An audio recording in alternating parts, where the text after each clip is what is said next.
জীবনে মা বাপের কথা মানেনি, শুনেনি, তারা কিন্তু মৌলবীর কথা শুনবে না। বাপ শুনবে? যারা মা বাপের কথা মানে না তারা মৌলবীর কথা জীবনেও মানবে না। তারা হলো বাপের হারামি বেটা। কি বেটা? হারামি বেটা।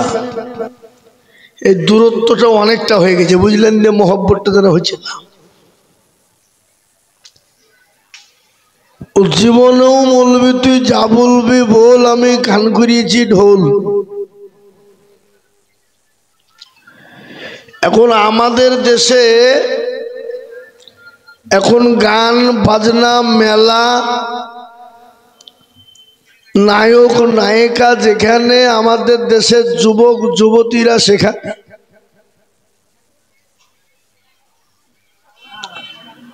আজকে সমন্বগর ওয়ালারা জালসা না দিয়ে যদি এখানে মেলা দিত, এখানে কোনো সুপারস্টারকে নিয়ে আসতো, তো বলেন তো এখানে ঠেলা ঠেলা যেত? লোক আটতো? আটতো না। আফসোস তো এখানে বাবা। আর বেলডাঙ্গার লোক বলছে আমরা বাবরি মসজিদ করব। হ্যাঁ, নমাজ নাই, রোজা নাই, কুল নাই, কলমা নাই, উত্তর দক্ষিণ কিছু নাই, দাঁড়িয়ে চেন খুলে মুচ্ছে। হ্যাঁ, আর দূর থেকে বোঝা যাচ্ছে পাইপ কত বড়। আর বাবরি, কি কথা ঠিক না বেরিয়ে জোরে বলুন? শোনেন, দুনিয়ার জমিনে, পৃথিবীর জমিনে মুসলমান জাতি কত আছে জানেন আপনারা? 200 কোটির উপরে। পৃথিবীতে 1 নম্বর আছে কারা? খ্রিস্টানরা। আর দ্বিতীয় পর্যায়ে আছে কারা? মুসলমানেরা। এবং পৃথিবীর জমিনে যত ধর্ম আছে, জাতি ধর্ম বর্ণ নির্বিশেষে, সব থেকে কোন ধর্মের কালচার বেশি হয় বলেন তো দেখি? কে বলতে পারবেন আপনারা? জ্ঞানী মানুষ বলুন দেখি। মুসলমান। এ জাতি মসজিদে, মাদ্রাসাতে, মক্তবে, মারকাজে, খানকাতে, জামাতে, তাবলিগে, ইজতেমাতে, মিলাদে, দোয়াতে ইসলামের কালচার। এত কালচার বাবা। প্রতিদিন যদি একটা করে 5 ওয়াক্ত নামাজওয়ালা হয়ে যেত, তো আমার মনে হয় গোটা বিশ্বের মুসলমানরা সবকটাই নামাজি হয়ে যেত। কি বলছেন আপনারা বলুন? ঠিক না বে ঠিক? কিন্তু এই জাতি নামাজও পড়ে না, এই জাতি আল্লাহও চিনে না, এই জাতি রসুলও চিনে না, এই জাতি মসজিদ কোন দিকে মসজিদও চিনে না। আর এই জন্য আজকে এই জাতির বড় দুর্দিন। আপনি দেখেন এখানে যতগুলা লোক বসে আছেন তার 10 গুণ লোক মেলাতে ঘুরে বেড়েছে। কি বুঝছেন আপনি বলুন?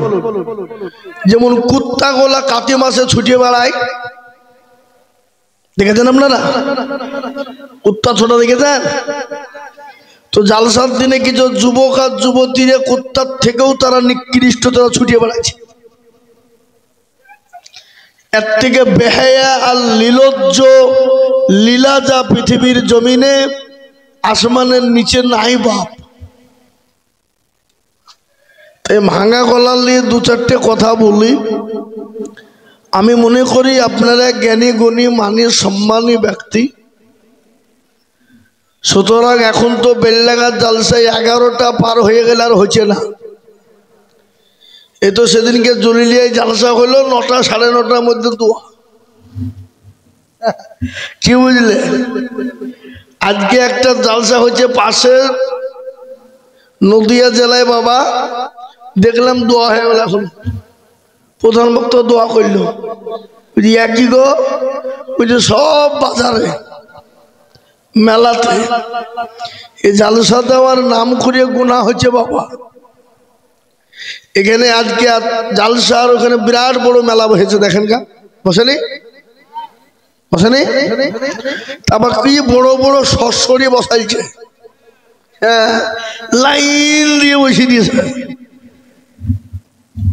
এ বাবা, তনহামা দাগে দাগে সোট বম্বা গুজা গুজানে হাম, সারা অঙ্গে ব্যথা, কোথায় ওষুধ লাগাবো সে জায়গা খুঁজে পেছি নি আমরা। কিন্তু এটা শুনেলেন, মুসলমানদের যা দুর্দিন, এখন এর থেকে আরো বড় দুর্দিন সামনে আসছে। এখনো ভারতের জমিনে আমরা আছি, আমাদেরকে তাড়ানোর জন্যে যেন তনু উপকারে কেন্দ্রীয় সরকার রাজ্য সরকার উঠে পড়ে লেগেছে বাবা। যদি বলো রাজ্য সরকার আবার কি করলো, আমাদের একটা ওয়াকাফ সম্পত্তি, ওয়াকাফ বিল রাজ্য সরকার মানেনি, মেনে নেয়নি, কিন্তু আজকে রাজ্য সরকার ওয়াকাফ বিলকে মাথায় মেনে নিয়ে আগামী 5 ডিসেম্বরের নবান্নে বিল পাস করবে। বুঝতে পেরেছেন কোন জায়গায় ঘা মেরেছে আমাদের? আমাদের কোন জায়গায় ঘা মেরেছে বুঝতে পেরেছেন না পারেননি? মানে ও বলছে আমি ঘুমাই নগো, চোখ বুঝেছি, পাড়াপতির মন বুঝেছি। ও মনে করছে আমি ঘুমিয়ে ঘুমিয়ে চালাবো, মুসলমানরা জানতে পারবে না, বুঝতে পারবে না। কিন্তু মুসলমানরা ব্রিটিশকে তাড়ানো লোক। কি বলছেন জোরে বলুন, ঠিক না ঠিক? ইংরেজকে তাড়ানো লোক হলো মুসলমানেরা। এ তোমার মতন 2 টাকা 3 টাকা দামের ওই সংসদে বসা মালকে যখন তখন আমরা ফু দিয়ে উড়িয়ে দিতে পারি। কি বলছেন বলেন? পারি না? পারি না? পারি। কিন্তু এই জাতি যদি একটু আল্লাহওয়ালা হয়ে যেত, একটু মসজিদমুখী হয়ে যেত, মেলা বাজার বলুন তো, পৃথিবীর সব থেকে নিকৃষ্ট জায়গা কোথায়? বাজার। পৃথিবীর সব থেকে নিকৃষ্ট জায়গা হলো বাজার বাবা, বাজার। আরে বাজারকে প্রাধান্য দিল কারা? মুসলমান আমরা যারা। কথা ঠিক না বেরিয়ে জোরে বলুন? মসজিদের নামাজ তো পড়েই না, আমাদের দেশের নামাজ পড়ে। এখন 98% মুসলমান নামাজ পড়ে না। কত% পড়ে গো? 2%। এই 2%-এর মধ্যে বাবা 1% লোকের কোন রকম নামাজও হয়, আর 1% নামাজ হয় না। যদি বলে কি করে বুঝলেন আপনি? আমি বলছি 15 বছর 20 বছর মাল নামাজ পড়ে, আত্মা হেতু জানে না, দুরূদ শরীফ দোয়া, কোন দোয়া মাসুরা সানাবান্দা দোয়া জানে না। দেখা যায় ইন্না তাইনা কুল, তার মধ্যেও 20টা ভুল। ইমামকে কোনোদিন বলে না হুজুর আপনি তো আমাদের ইমাম, একটু রান্না ঠিক করে দিলে হতো না। আমি বাস্তব একটা কথা আপনাদেরকে বলি, আমার এলাকায় আমি একটা মসজিদে ইমামতি করি, নামাজ পড়াই, খালি জুমা। একটা 5 ওয়াক্ত মুয়াজ্জিনকে রেখেছি বাপ। ও 5 ওয়াক্ত নামাজ পড়ে তো আগামী বলে দিচ্ছি, শোন তোকে মুয়াজ্জিন করতে মসজিদে নিলাম, আমার প্রত্যেকটা মুসল্লি যেন 5 ওয়াক্ত নামাজ গট গট করে বলতে পারে, ধরলেই যেন বলে দেয়। আল্লাহু আকবার, 1 দিন 2 দিন 3 দিন, তারপরে বলছে হুজুর হবে না। কেন? ও আল্লাহ, আসসালামু আলাইকুম, আসসালামু আলাইকুম, ঘুরিয়ে দেখছি আর মাল নাই। কই রে? দেখছি চায়ের দোকান। দিয়ে বলছি এমন কে বাদার গেল্লা নিয়ে বসছে হুজুর, ও দেখছে শিখাইতে গিয়ে দেখছে হিতে বিপরীত। আপনি আমি বলছেন শিখাবো, আর উজিয়ে আমার এমন দুর্নাম শুরু করে দিছে। আপনি আমি কি, ও কেউ শিখাবে না। মৌলবীর কাজ নাই, নিজেরই ঠিক নেই, আবার অন্যকে ঠিক আছে। কাকে বলবেন? কবি বলেন তালা হামা দাগে দাগে সোদ বম্বা খুঁজা খুঁজা, সারা অঙ্গে ব্যথা ভাব, কোথায় ওষুধ লাগাবো এ জায়গা খুঁজে পেছিনি আমরা। মনে যদি পছন্দ ধরে খুঁজে কিরে পাওয়া যায়, আর মলম দিব কোন জায়গায়? এ বাপ, আল্লাহর রহম মুসলমানদের উপরে আছে, এই জন্য মুসলমানরা এখনো পৃথিবীর জমিনে বেঁচে আছে। কেন? পৃথিবীতে বহু জাতি বহু ধর্ম আছে বাপ, কিন্তু আল্লাহর কাছে একটাই ধর্ম, যার মানিনিত ধর্ম কি? জোরে বলুন, ইন্না দীনা ইনদাল্লাহিল ইসলাম। পৃথিবীর সর্বশ্রেষ্ঠ ধর্ম সেটা হলো ইসলাম। কিন্তু মুসলমানরা পৃথিবীর সর্বশ্রেষ্ঠ জাতি, কিন্তু আজকে তারা সর্বনিকৃষ্ট জাতিতে পরিণত হয়ে গেছে। কি বলছেন আপনারা বলুন? আজকে আমরা দোয়া করে বলছি রব্বানা, আর আল্লাহ বলছে তো চামড়া ধুব। আজকে মুসলমানদের ভিতরে যেটা হওয়া ছিল না, সেটা আজকে মুসলমানদের ভিতরে হয়। কি বলছেন আপনারা বলুন? মদখোর, গেঁজাখোর, চুল্লুখোর, হেরোইনখোর, ফেন্সিডিল কেস, এ বাবা চুরির কেস, ছিনতাইয়ের কেস, সব জড়িত। ঠিক না ঠিক? এটা মুসলমানদের আদর্শ নয়, এটা মুসলমানদের আদর্শ হতে পারে।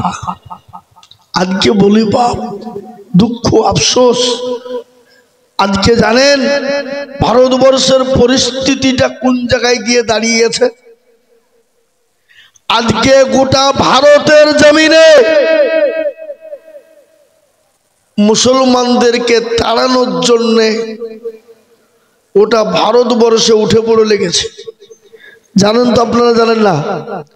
যেন তেন কায়দায় কৌশলে ছলে বলে কৌশলে মুসলমানদেরকে সরাতে হবে। কিন্তু এটাও শুনেলেন, এই মুসলমানরা পিছু হাঁটা লোক নয়। যে মুসলমানেরা নিজের বিবিকে বিবাহ করে সন্তানকে এতিম করে জীবন দিতে পারে, তারা এই দেশ থেকে তাদেরকে তাড়িয়ে দেবে, তারা এক বিন্দু রক্ত থাকতেও ছেড়ে দেবে না।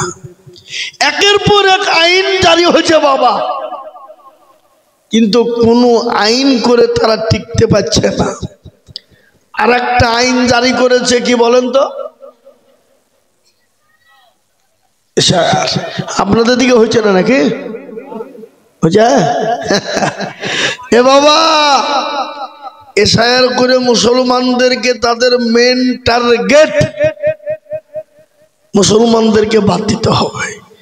কিন্তু বাবজি কেচে খুঁড়তে গিয়ে সাপ বেরিয়ে চলে এসেছে বাপ, বুঝলেন না? যে মালেরা আসলেও অনুপ্রবেশকারী, দেখতে যেছে 2002 সালের তো দূরের কথা, 2010-12 সাল পর্যন্ত তাদের কোনো ডকুমেন্টসই নাই। কি বলে? পার্শ্ববর্তী রাজ্য বিহার, এসআইআর হলো 54 লক্ষ মানুষের নাম বাদ পড়েছে। তার মধ্যে ওয়াল্লি ফত ছিল 44 লক্ষ হিন্দু ভাইরা, আর 10 লক্ষ হলো কারাগর না, মুসলিম বলি। বিভিন্ন জাতি, ডোম, ডকল, মুচি, মেথর, কোল, ভিল, মুচি, মুন্ডা, এদেশে বিদেশে সেদেশে স্বদেশে মিলি 10 লাখ। আর যে কটা মুসলমান বাদ গেছে, ওরা বুড়ুমু করেছে বাবা। তারা কাগজের দিকে কোনো ভর্তুকি দেয়নি, কাগজ কি হবে? আজকে অনেক লোক এখন আমাদের ভিতরে এখানে আছে, যা করবে আল্লাহ করবে, কিন্তু মালিক ওয়াক্ত নামাজ পড়ে না, আল্লাহর উপর ভরসা, নামাজ নাই। আমাদের দেশে যখন মেয়ে জন্ম নেয় তখন আমরা বলি আমিনা খাতুন, বিয়ে হইলে আমিনা বিবি, স্বামী মরে গেলে বলে আমিনা দেওয়া। এইরকম হ্যারেস কিছু হতে কাগজ উলট পালট হয়ে গেছে। বাদবাকি আলহামদুলিল্লাহ সুম্মা আলহামদুলিল্লাহ, এ ভারতের মুসলমানেরা কোন দেশ থেকে আসেনি, এই দেশ থেকে মুসলমানরা অন্য দেশে চলে গেছে, কিন্তু এই দেশ থেকে মুসলমানরা কোন দেশ থেকে আসেনি, এই দেশ থেকে মুসলমান চলে গেছে। সুতরাং মুসলমানদের কাগজের কোনো ভুল থাকতে কথা বলে পারে না। এবার একটা কথা শুনো, তার থেকে বড় ডকুমেন্টসটা নিয়ে, আমাদের কাগজের ডকুমেন্টস না দিলেও আমরা যে ভারতীয়, আমরা যে হিন্দুস্তানের, আমরা যে ইন্ডিয়ান, আপনার আমার দাদা, তার দাদা, তার দাদা, তার দাদা, পোত দাদা, তার দাদা, 30 পিঢ়ির লোকের যদি ডকুমেন্টস নেয় আমরা দিতে পারবো না? পারবো না। যদি বলেন কি করি গো, যে মালগুলাকে আমরা কবরে রেখেছি, ওদের মাংস চলে গেছে কিন্তু হাড় পড়ে আসে না, নাই, যদি কুড়িয়ে লিয়েছে হাড়গুলাকে মেশিনে ফেলে দিই, রিসার্চ করে বলে দিবে কোন দেশের মালটা, বলবে না? বলবে না। কিন্তু আমরা যদি তাদেরকে ধরে, তোদের দেখা তো মালেরা তো পুড়িয়ে ছাই করে সব দাঁত মাদর করে ফেলেছে, কি বুঝেন আপনারা বলুন? হ্যাঁ, আছে আছে ডকুমেন্টস নাই। আর তার থেকে আরো ডকুমেন্ট শুনেলেন, ভারতবর্ষের জমিনে সর্বশ্রেষ্ঠ মানব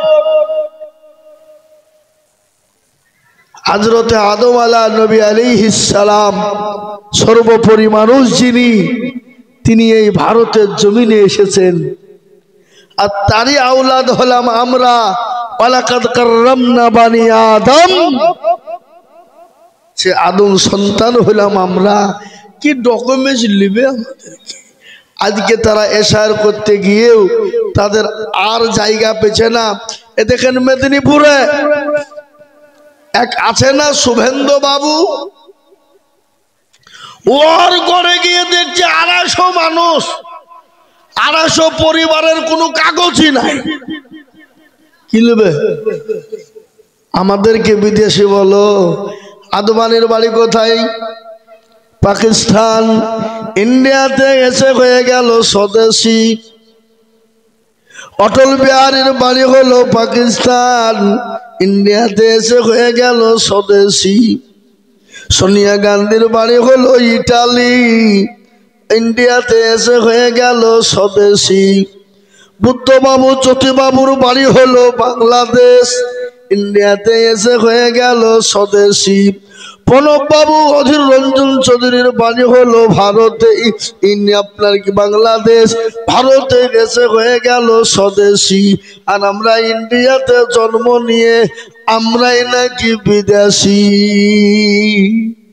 সিঙ্গড়ার ভিতরে আলু ঢুকলো কি করে বাবা?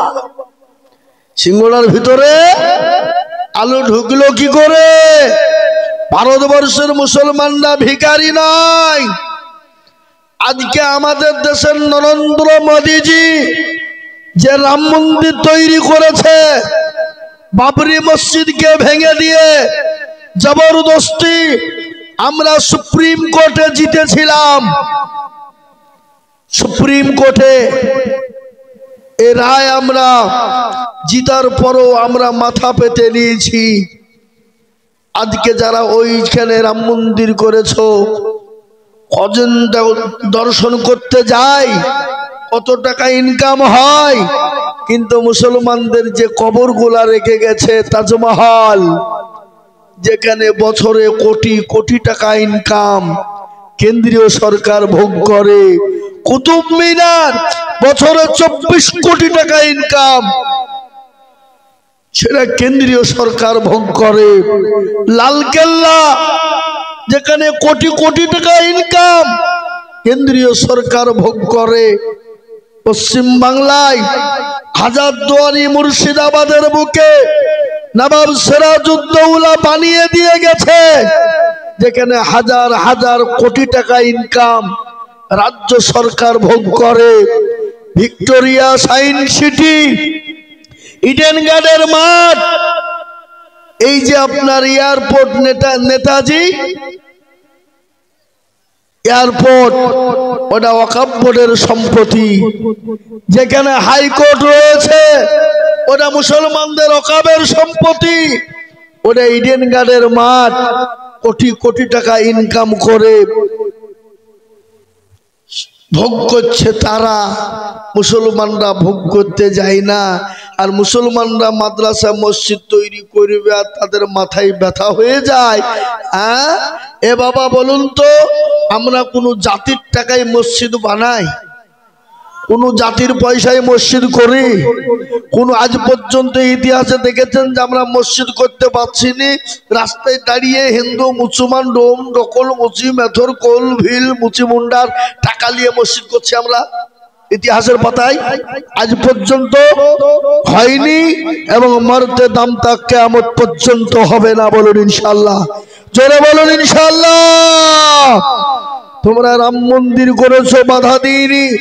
বাবরি মসজিদ ভেঙেছো, মুসলমানরা ইচ্ছা করলে এরকম বাবরি মসজিদ হাজারো তৈরি করতে পারে। জোরে বলুন, পারে না? পারে না? জোরে বলুন, পারে না? পারে না? অবশ্যই পারে। তোমরা এক দিক দিয়ে মসজিদ ভাঙবা আর আরেক দিক দিয়ে আমরা মসজিদ গড়ে দেব ইনশাআল্লাহ। প্রয়োজন হলে মুসলমানরা রক্ত দিয়ে হলে মসজিদ তৈরি করেছে, করবে। এই মসজিদ ভারতের জমিনে ছিল, আছে, থাকবে। তোমরা যতই রাম মন্দির বানাও, আমাদের বাবরি মসজিদ এখন সামনে নেই, কিন্তু আমাদের মুসলমানদের হৃদয়ে আছে। কি বলছেন আপনারা বলুন? হৃদয়ে আছে না নেই? যেখানে একবার মসজিদে নামাজ হয়ে যায়, পৃথিবীর কারো বাপের ক্ষমতা নেই সেই জায়গা থেকে মসজিদ সরিয়ে দিতে পারে, নামাজি সরিয়ে দিতে পারে। একবার যেখানে সেজদা হয়ে যায় সেটা মসজিদে পরিণত হয়ে যায়। সেখানে রাম মন্দির হোক, সেখানে জগন্নাথ মন্দির হোক, সেখানে সরো যাই মন তাই হোক, যেখানে একবার মসজিদের নামে সেজদা পড়ে গেছে, কিয়ামত পর্যন্ত সেটা মসজিদই থাকবে, কেউ সরিয়ে দিতে পারেনি এবং কিয়ামত পর্যন্ত পারবে না। এটা হলো আল্লাহর বিধান। জোরে বলুন নারায়ে তাকবীর। আজকে ইসলামকে তারা মিটাতে চাইছে, মিটিয়ে দিতে চাইছে। ইসলামের মালিককে, মুসলমানদের মালিককে। কিন্তু এটাও শুনলেন, যেদিন ভারতবর্ষের জমিনে মুসলমানরা থাকবে না, মসজিদ মাদ্রাসা থাকবে না, যেদিন কোরআন থাকবে না, ভারতের জমিনে কোন জাতি ধর্ম পৃথিবীর জমিনে বেঁচে থাকতে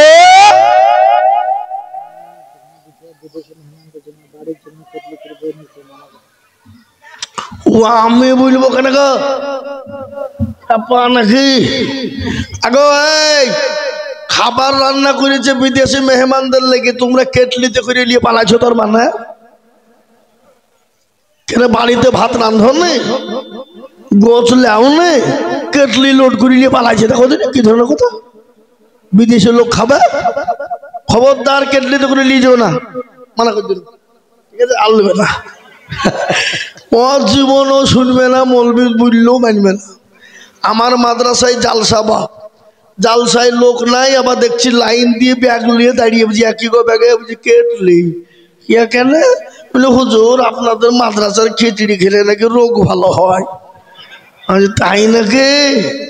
আমি বলছি আগামী বছর থেকে কেটলি পিছু 500 টাকা দিবি আর কেটলি নিয়ে যাবি, তোর রোগও ভালো হবে, আমার মাদ্রাসার ইনকামও হবে। নাকি বলে? এ বাবা, জালসায় লোক না, বা খিচড়ির জাকাতে গিয়ে মারামারি বুঝি কি রে? এখানে ওই যে হয়তো রোগ ভালো হবে তাই নদিয়া বর্ধমান থেকে লোক আমরা ভাড়া করে নিয়েছি। সুবহান। হ্যাঁ, বাস্তব কথা বাবা। তার আপনারা যদি মনে করেন যে এখানে কেটলি ভাড়া করে নিয়ে দেবো, লোড করে রোগ ভালো হবে, নিয়ে যদি থাকে 10,000 দাও, কেটলি ভরে নিয়ে যাও। নাকি বলছেন আপনারা? বলে হ্যাঁ, তাই যেটা বলছিলাম বাবজি, ইসলামকে মিটিয়ে দিতে চেয়েছিল আবু জেহেল। রসুলকে মিটিয়ে দিতে চেয়েছিল আবু জাহেল, বেঈমানরা পারেনি। আল্লাহ বলেন, নবী গো আপনি কোনো টেনশন করবেন না, পৃথিবীর জমিনে বেঈমানরা যতই কায়দা করুক না কেন, আমি আল্লাহ তাদের নাম নিশানা রাখবো না, আমি আল্লাহ তাদেরকে চিরতরের জন্য বিদায় করে দেব। বলুন তো, সে সময় তো ইসলাম ছিল, এখনো আছে এবং কিয়ামত পর্যন্ত মারতে দাম থাকবে। একবার চিল্লিয়ে বলা যাবে না ইনশাআল্লাহ?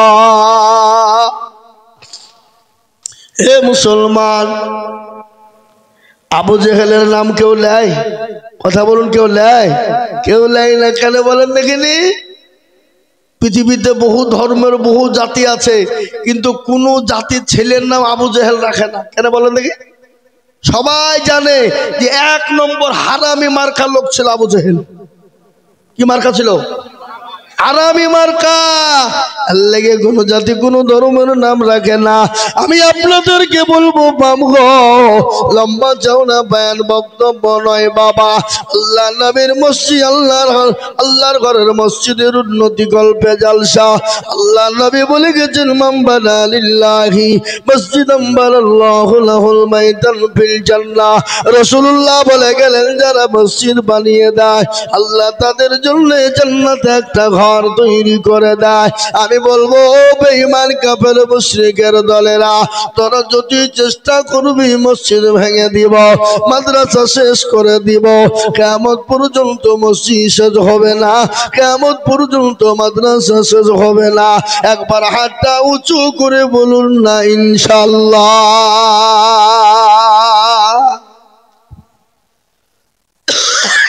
অনেকে তুললো না, ওরা মনে করছে দেখো মৌলবীদের লাইনে ভিড়ছে। কি কথা কন, কথা কন।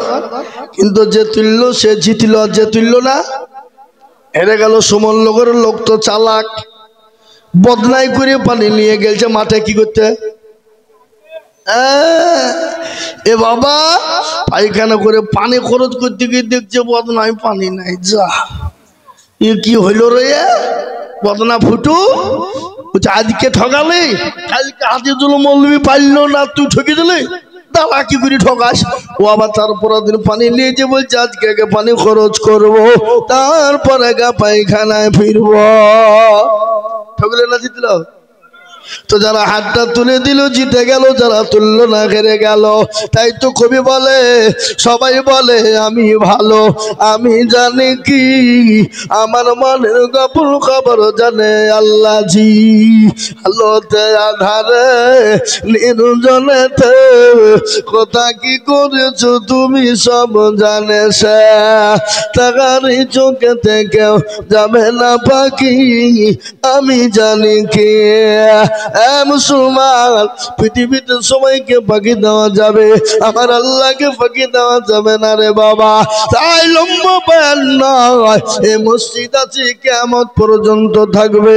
এই মসজিদকে বানানোর জন্য বাবা তাড়াতাড়ি করে আমি আপনাদেরকে বলবো, আমি বহু জায়গায় লাখ লাখ লাখ লাখ লাখ লাখ টাকা করে বলি, আজ আমি লাখ লাখ টাকা চাইবো না বাবা। আমি একবারে সীমিত এই মজলিসের ডানে বায়ে পিছনে সামনে উপরে আমি মাত্র 5 জন দরদিকে বলবো, বাপ বহু টাকা বহু দিকে চলে গেছে, ছেলে মেয়ের পিছনে চলে গেছে, বিবি বাচ্চার পিছনে চলে গেছে, বেটির ডাক্তারের পিছনে চলে গেছে, আল্লাহর ঘর মসজিদ বানানোর জন্য আমি মাত্র 10,000 করে টাকা আমি একবার তাকবীর দেব বাপ। আমি 5 জন দরদিকে বলবো, বাপরে মাত্র 10,000 করে টাকার দাতা, একবার মহব্বত দিয়ে বলি নারে তাকবীর। ইনশাআল্লাহ আমি জানি সুমননগরের মানুষের দিল বড়, মন বড়, অন্তর বড়, সুতরাং আল্লাহর কোন মসজিদের জন্য কাজ পড়ে থাকবে না। আমি জানি বাবা এখানে 50,000 টাকা দেওয়ার লোক আছে, 1 লাখ টাকা দেওয়ার লোক আছে, কিন্তু আমি 1,50,000 করে বলি না, আমি মাত্র 10,000 করে টাকা দেখতে চেয়েছি। একবার তাকবীর দিয়ে বলবো ইনশাআল্লাহ। হুজুর আমার কাছে জান আছে, মাল নাই, আমি পরে অল্প অল্প করে দিয়ে আমি 10,000 টাকা শোধ করে দেব। একবার জোরে মহব্বত দিয়ে বলি না রে তাকবীর। ইনশাআল্লাহ একজন সর্বপ্রথম হাত উঁচু করে বলবেন, হুজুর গো আমার জনম দুঃখিনী মা কবরে চলে গেছে, আমার বাপ চলে গেছে, আমার ছেলে মেয়ে বিবি বাচ্চা কবরে চলে গেছে, হুজুর জানি না তারা কি অবস্থায় কবরের ভিতরে আছে। ও হুজুর তাদের জন্য একটু দোয়া করে।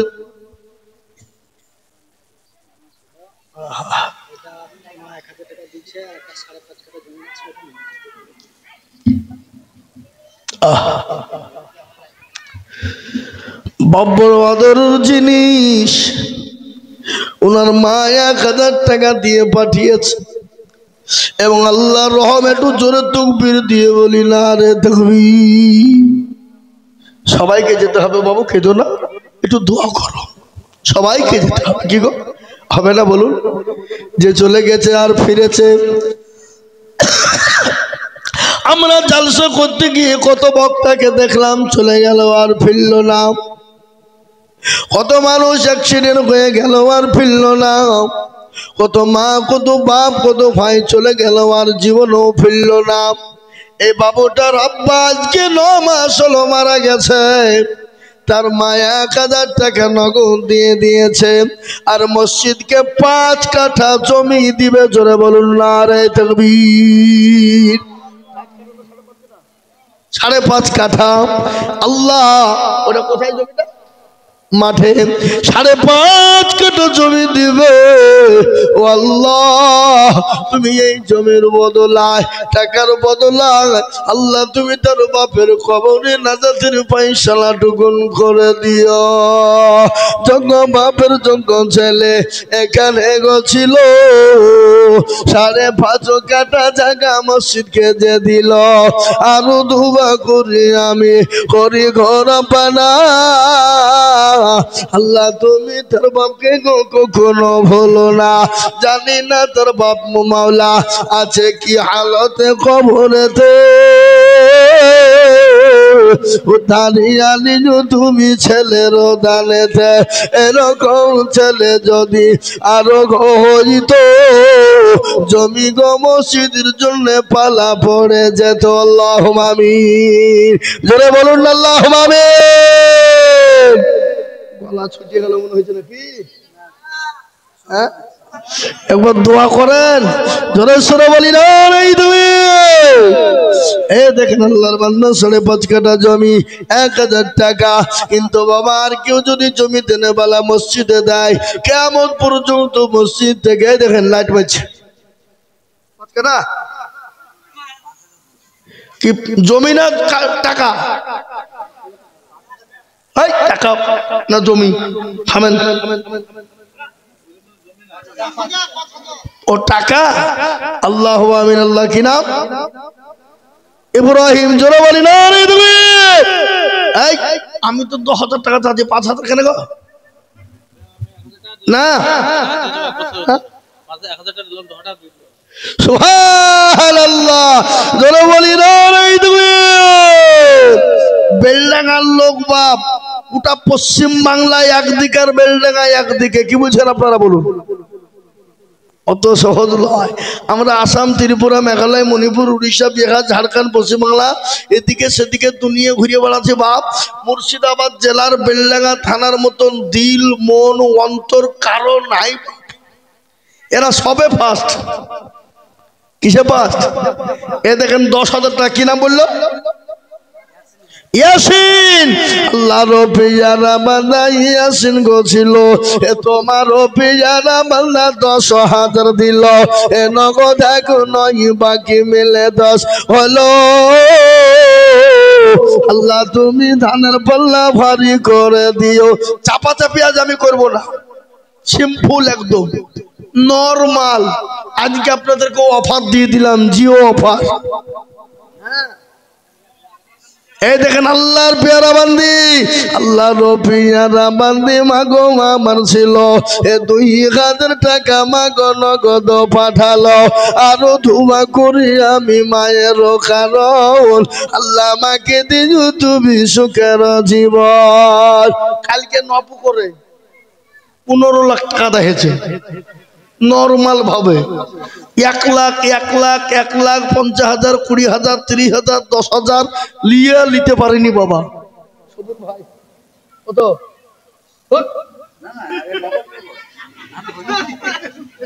না না ওই লগত হোক আর বাকি হোক, আপনার 10,000 টাকা নিলে মান ইজ্জত হবে না, আমার পেটে চামড়া বিনি দিবে। আপনি আপনার নিজের লোক বলে আপনি 10,000 নিচ্ছেন নাকি? হ্যাঁ 10,000 হবে না, আপনারটা বাদ দিয়ে 10,000 টাকিছি আমি নাকি? কি বলছেন আপনারা? বলছেন না কেন? ইনশাল্লাহ বলেন ইনশাল্লাহ। এই দেখেন দেন 10,000 নগদ, 10,000 বাকি লিখো না, নগদ দিয়ে দেবেন। 10,000 নগদ, 10,000 বাকি। আল্লাহর পিয়ারা বান্দা সবুর মন্ডল ভাইজান আমার ছিল 20,000 টাকা, দেখো দেখো গো বান্দা যে দিল, নগদ 10 বাকি 10 মিলে 20 হলো। আল্লাহ তুমি জানের পাল্লা ভারী করে দিও, আরো দোয়া করি আমি বান্দা যে তোমার, ক্ষমা করে দিও তুমি জিন্দেগি তাহার। ইব্রাহিম সাহেব আপনি 1 বছরের মধ্যে দেবেন 10,000 টাকা, পারবেন না বাবা? 5,000 টাকা লিখেন। ইব্রাহিম সাহেব দেখো এখানে ছিল, 5,000 টাকা দেখো ইব্রাহিম গো দিল, আরো ধোয়া করি আমি করি গর। ভয় নাই, খেপা কত যায় আবা যা আল্লাহ। এই দেখেন আল্লাহ কবুল করে, আল্লাহুম্মা আমিন। এই দেখেন 550 টাকা নগদ নিয়ে এসেছে, আল্লাহ তুমি কবুল করে নিও, আল্লাহ তুমি জানে মানে বরকত দিও আল্লাহ। এ বাবা 1 নম্বর হলো 10,000, নাম্বার 2 একটা বলুন 10,000। একজন মাত্র 10,000 টাকার একটা লেবু কে দেবেন? কে দেবেন? কে দেবেন? তাড়াতাড়ি বলুন, দেরি করবো না বাবা, আমি মোটেও বিষম বেশি দেরি করবো না, শেষ করে দেবো তাড়াতাড়ি, প্রধান বক্তাকে দিয়ে দেবো, কেননা উনি অনেক দূর থেকে এসেছেন বাবা, ওনাকে এক্ষুনি দিয়ে দেবো আমি ঝট করে আপনাদের সামনে। অল্প টাইমের মধ্যে বরকতান মসজিদের জন্য আমি 10,000 করে টাকা দেখতে চেয়েছি, তার মধ্যে একটা হলো 10, একটা হলো 20, 5.5 কাঠা জমি, একটা 5, আমি আর একটা মাত্র 10,000 টাকা নেবো, ইনশাল্লাহ হবে না? কি গো আপনাদের ভেতর থেকে ইনশাল্লাহ? এমন কোন দরদি নাই, এমন কোন আল্লাহওয়ালা নাই, এমন কোন নবীর প্রেমিক নাই বলে হুজুর আমার কাছে দান আছে কিন্তু মাল নাই, হুজুর আমি পরে অল্প অল্প করে দিয়ে দেব। ভালো করে ঘটনা শুনিয়ে দিই আপনাদের সামনে। হে মুসলমান গো, আমরা তো সেই মুসলমান, কোন মুসলমান? তেলের গাড়ি তেলে চলে, হাওয়ার গাড়ি হাওয়ায় চলে, বিনা তেলে চালাই গাড়ি নবী সুলাইমান, আমরা তো সেই মুসলমান। এ মুসলমান, যে মুসলমানরা বিবিকে বিয়ে করতে পারে, ছেলেকে ইতিম করতে পারে, যে মুসলমানরা জীবন দিতে পারে, যে মুসলমানরা বাড়ি সম্পদ ফেলে দিয়ে ইসলামের জন্য রক্ত দিতে পারে, সেই মুসলমান হলাম আমরা। আজ আমি আপনাদেরকে বলবো বাবা, আপনাদের রক্ত দিতে হবে না, বিবি বাচ্চা এতিম করতে হবে না, বিয়ে করতে হবে না। আমি আল্লাহর ঘর মসজিদের জন্য আমি অল্প অল্প করে টাইম নিয়েছি বাবা, মাত্র 10,000 টাকার দাতা, আর একজন সুম্মনগরের মাটিতে হবে না, ইনশাআল্লাহ। এই দেখেন আসছে গো, আহা মাজুর মানুষ দেন। এই দেখেন কি নাম? আসির শেখ, মাজুর মানুষ, বাপ দুনিয়া থেকে চলে গেছে। যোগ্য বাপের যোগ্য ছেলে আসির শেখ ছিল 10,000 টাকা তোমার বান্দা গো দানিল নগদ 5 বাকি 5 মিলে 10 হলো আল্লাহ তার বাপকে গো তুমি কবুল করে নিও জানি না তার বাপু মাওলায় আছে কি হালতে ও তার ইয়ালে তুমি তাদের বদলে আদরের জিনিস বাপ মা বড় মহাব্বতের জিনিস একটু ঘটনা আপনাদের সামনে মনে পড়ে গেল মা কত আদরের শুনেলেন মার পেটে যখন বাচ্চা এসে যায় মা যখন গর্ভবতী হয়ে যায় মা খেতে পারে না শুতে পারে না বসতে পারে না উঠতে পারে না এক একটা দিন এক একটা রাত মায়ের কাছে বছরের সমতুল্য হয়ে যায় নামাজ দিন যখন হয়ে গেল ওই মা অপরসুর ঠেয়াটারা চলে যাবে বেদনা উঠেছে বেদনা উঠে গেছে সহ্য করতে পারে না স্বামীকে গোপনে ডেকে বলে প্রাণের স্বামী গো আমি আপনার সঙ্গে চলতে গিয়ে যদি কোনো রকম কোনো বেয়াদবি করে ফেলি আপনি দয়া করে মেঘেরবানি করে আপনি আমাকে ক্ষমা করবেন মা